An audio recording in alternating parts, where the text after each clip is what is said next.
Good morning, good afternoon, and good evening to everybody dialing in for the 19th East Africa Con. I'm James Williams, Director of Events for Informa Tech, and as part of the team that brings you Africa's top tech and telecoms events, we're excited to welcome you to the third fully virtual edition of East Africa Con. It's an exciting time to be in East African tech.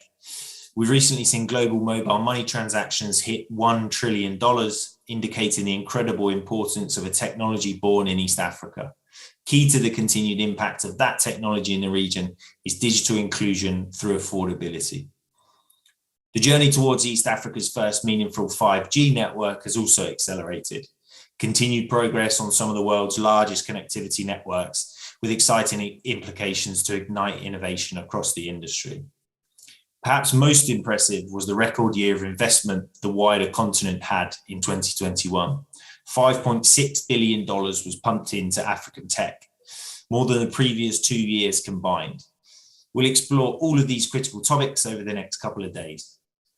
Over the past years of disruption, our goals for East Africa Com have remained the same: to unite the diverse range of ecosystems working to develop and integrate impactful technological solutions to the biggest issues facing businesses and consumers, as well as bringing people together to learn and do business over the next 2 days. We've also worked to build a truly East African event that represents the diversity of the countries and sectors within it.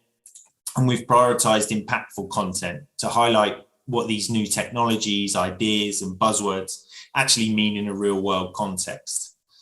As always, you'll hear from a stellar lineup of the region's top experts, leading tech and telco companies, key government stakeholders and entrepreneurs, with the opportunity to network with our largest ever audience too.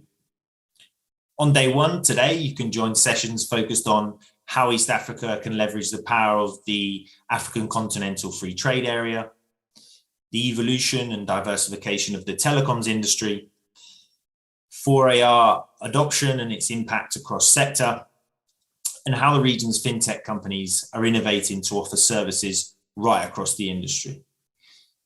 East Africa Com is brought to you on the Swapcard portal, as you'll see. And we chose this portal for its simplicity, its content focus, and the enhanced networking it offers.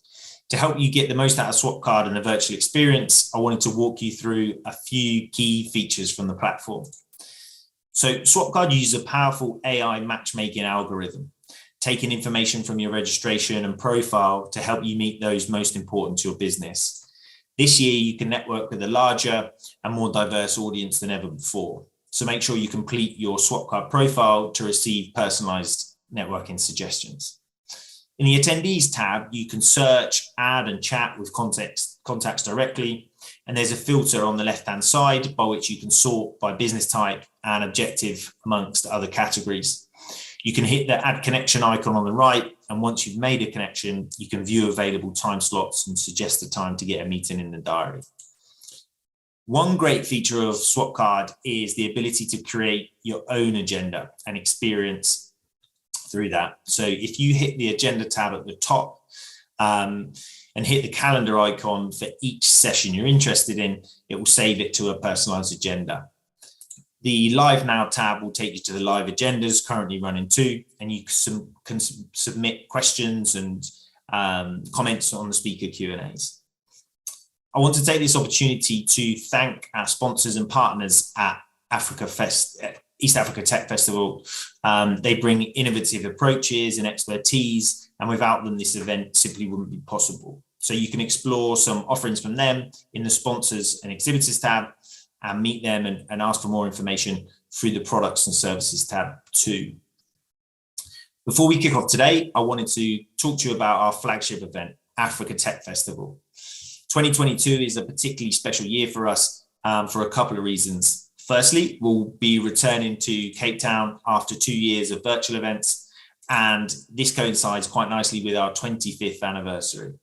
It's been an incredible journey since 1997 for us at Informa Tech, but more importantly for the continent, which has taken huge strides towards building inclusive digital economies. Now, of course, there's a long way to go to achieve that goal, but it's one we are committed to being part of. Africa Tech Festival 2022 will run as a week-long festival of tech and innovation from the 7th to the 11th of November. Through the anchor events, AfricaCom and Africa Tech Festival will bring together key players in the continent's pursuit of progressive, fair, fourth industrial revolution journey. And of course, all the networking and revelry you'd expect from a 25th birthday. You can find an overview of this year's content in the agenda at a glance in the resource hub, and let us know if you want to get involved. There's also more information on the Africa Tech Festival website. One of the most important things for us as event organisers is to hear from you. We want to know about your experience on SWOT card, the themes and topics, and everything in between. So please do take the time to complete the short survey, which we will share. It's a great way for us to make sure AfricaCon 2023 is even better. So from all on the East AfricaCon team, we wish you an enjoyable and productive East AfricaCon 2022.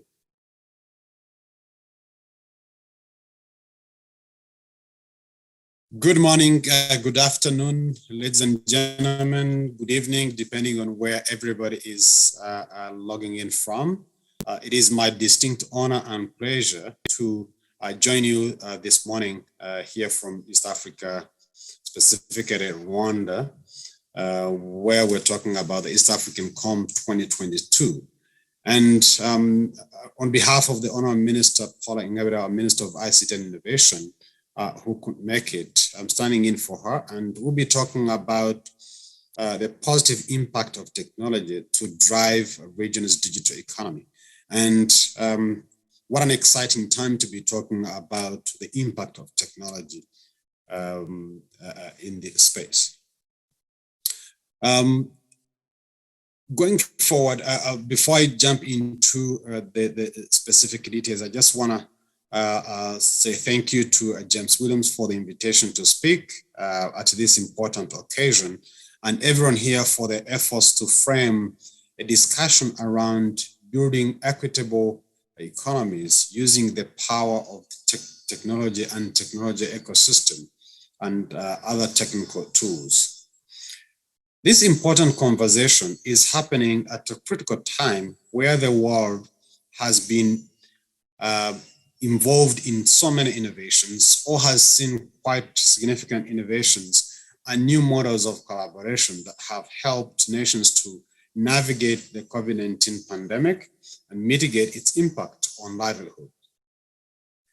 Rwanda started a journey to digitize its economy back in the year 2000 with a focus on getting the policy issues right at the first. Right? The journey started with a firm conviction that innovation technologies are indispensable for development and a means to lift the country to a middle income status. And ever since that time, we've not weathered back, but rather poured forward, trying to drive digitization across all the spectrum and across the entire country. The vision has been translated into a series of programs and aimed at increasing access to digital infrastructure and services to citizens and businesses. At present, Rwanda is rated as the most network-ready country globally, thanks to our 97% population coverage with 4G LTE. Other examples of the efforts that have gone into digitization are like, for example, Irembo platform, which is a government platform through which citizens are able to access services, which represents an important milestone through which the public are now able to experience online services 24/7.